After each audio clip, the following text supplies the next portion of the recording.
কোটা বিরোধী আন্দোলনের জের ধরে চলছে কমপ্লিট শাটডাউন।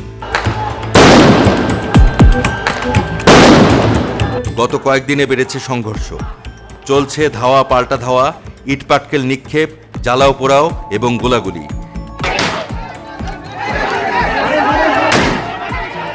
এবার আন্দোলনের পাশাপাশি টার্গেটে পরিণত হয়েছে গণমাধ্যম কর্মীরা। মুহূর্তের মধ্যে মনে হচ্ছিল আমি বোধহয় মরে যাবো। চ্যানেল এস এর ভাইয়ের এই যে একেবারে তার এই যে পিঠে রক্তাক্ত হয়ে গেছে, সাউন্ড গ্রেনেড সরাসরি তার গায়ে মারছে। এই যে দেখেন, দেশের বিভিন্ন স্থানে হামলা ও নির্যাতনের শিকার হয়েছেন বিভিন্ন সংবাদ মাধ্যমের সাংবাদিকরা। সংঘর্ষকারীরা ভুয়া ভুয়া স্লোগান দিয়ে সাংবাদিকদের উপর তেড়ে আসছে। পাশাপাশি সংঘর্ষ চলাকালে আইনশৃঙ্খলা বাহিনীর সঙ্গে আন্দোলনকারীদের সংঘর্ষেও আহত হন গণমাধ্যম কর্মীরা।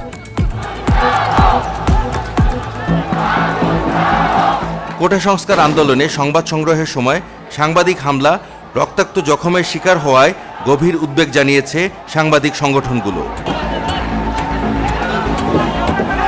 পেশাগত দায়িত্ব পালনে তাদের উপর আক্রমণ এবং সন্ত্রাসীদের টার্গেটে পরিণত হওয়ায় উদ্বেগ প্রকাশ করেছেন সাংবাদিক নেতারা।